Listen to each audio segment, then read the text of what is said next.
একবার একটু যুদ্ধাঙ্ক এই কলকাতা দখলের ব্যাপারটা নিয়ে কি ভাবছো? দেখুন কে কি বললো জানার বিষয়টা না, কলকাতা দখল হওয়া সম্ভব? আরে না, অসম্ভব। বাংলা বিহার উড়িষ্যা দখল হয়ে যায়, কি করবে ভাই? আরে বাবা, এটা সম্ভব না। কেন সম্ভব?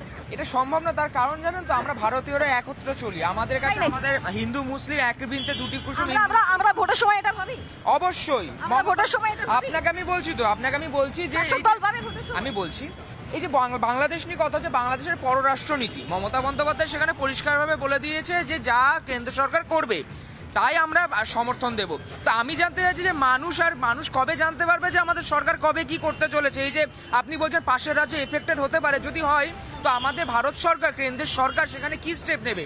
আর দ্বিতীয় কথা হচ্ছে এই যে বারবার বলছে সংখ্যালঘু, বাংলাদেশের সংখ্যালঘু যেভাবে পীড়িত হচ্ছে, এখানে দেখে আমরা খুব গর্বিত যে ভারতবর্ষে বাংলার মতন রাজ্যে মুখ্যমন্ত্রী মমতা বন্দ্যোপাধ্যায়কে পেয়েছে, সবাইকে সমান অধিকার দিয়ে যাচ্ছে। এটা শেখার আছে এই বাংলার থেকে। এখানে আমি একটা কথা বলি, যারা ওই কলকাতায় কি যেন বলছিলেন 4 দিন 7 দিনের মধ্যে দখল করে নেবেন, আপনারা যদি মানে ভেবে থাকেন যে এটা সম্ভব, আপনাদেরকে একটা ইনফরমেশন দিয়ে রাখি। এই রাজ্যের বিরোধী দলনেতা শুভেন্দু অধিকারী তিনি বলছেন যে হাসিমারায় 40টা রাফাল আছে, 40টা রাফাল আমাদের হাসিমারায় আগে আছে, সেখান থেকে খালি 2টো পাঠিয়ে দেওয়া হবে। 2টো পাঠিয়ে দিলে কি হাল হবে একবার ভেবে নিন। কি বলছেন আজকে শুভেন্দু অধিকারী সীমান্ত থেকে, শুনুন।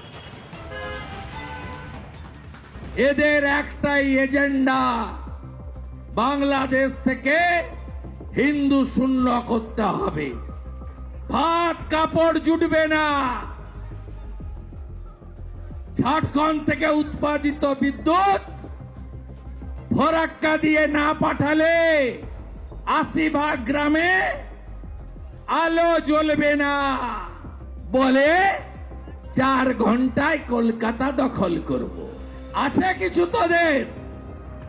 হাসিমারাতে 40টা রাফেল আছে, মাত্র 2টো রাফেলকে যদি উড়িয়ে দেয় ভারত, প্যান্টে বাথরুম করে ফেলবে ওরা। সবথেকে হাস্যকর বিষয়, যিনি বলছেন তিনি একজন প্রাক্তন সেনাকর্তা, তিনি কি নিজের সামরিক শক্তি এবং এই প্রতিবেশী দেশ তাদের সামরিক শক্তি সম্পর্কে ওয়াকিবহাল নয়? আমি আলোচনা করবো, তবে এখানে বেশ কয়েকজন রয়েছেন। দাদা কোথায় থাকেন? বারুইপুর। এই যে বলছে কলকাতা দখল করে দেবে, বাংলা বিহার উড়িষ্যা সব দখল হয়ে যাবে, দাদা কি হবে?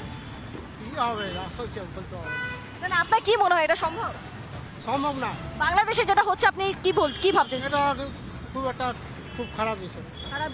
আচ্ছা আপনার সঙ্গে কথা বলি, মানে কি মনে হচ্ছে বাংলাদেশে যা হচ্ছে সেটা সমর্থন? না একদমই না। বাংলাদেশ হচ্ছে একটা পুঁটি মাছ, প্লাস এই দেশ হচ্ছে একটা কাতলা মাছ। হ্যাঁ, কাতলা মাছ টিপে দেবে, পুঁটি মাছকে পালিয়ে যাবে। ওখানে যে এত অত্যাচার হচ্ছে এই বিষয়ে মানে কি মনে হচ্ছে, কি স্টেপ নিলে ভালো হয়? আপনার কি মনে হয় কি করলে ভালো হয়? এখন সেটা হচ্ছে রাজনৈতিক বিষয়, অবশ্যই আমি কিছু বলতে চাই না। বেশ এখানে দেখা যাক, আমি অবশ্যই কয়েকজন থাকলে তাদের সঙ্গে কথা বলবো। তবে তবে তবে তবে তার পাশাপাশি আমি একটু দাদা, মানে এটা একটা অদ্ভুত বিষয় না, মানে আজকে শুভেন্দু অধিকারী, আমি খালি একটা বিষয় বলতে চাই যে রাজনীতি যে যার মতো করে সবাই করছে, রাজনৈতিক ময়দানে যারা রাজনীতির নেতা তারা রাজনীতি করবেন, এটাই স্বাভাবিক। আমার পয়েন্ট হচ্ছে একজন রাজনীতিবিদ তিনি সীমান্তে দাঁড়িয়ে পড়ছেন, শুরু থেকে তিনি দাঁড়িয়ে বলছেন যে ভাই আমাদের কাছে 40টা রাফাল আছে, 2টো পাঠালে তুমি শেষ। এইরকম জোর বাকি রাজনৈতিক মহলে থেকে দেখতে পাওয়া যাচ্ছে না, পাচ্ছেন? মানে আমি পাইনি, হতে পারে আমার ভুল। পাবেন না কেন পাবেন না? না এই দেখুন, কেন এই দেখুন, অসুবিধা হয়ে গেছে, গায়ে লেগে গেছে। কারণ ওখানে যারা কষ্ট পাচ্ছে তারা সনাতনী, তারা হিন্দু। পদবী হয়তো কিন্তু এক কথা বলতে পারে না, কারণ হচ্ছে গিয়ে হিন্দুদের কষ্ট এরা দেখতে পারে না। হিন্দুদের জন্য একমাত্র যদি কেউ কথা বলে থাকে সে হচ্ছে ভারতীয় জনতা পার্টি। ভারতীয় জনতা পার্টি আছে বলে একটা কথা বলুন না।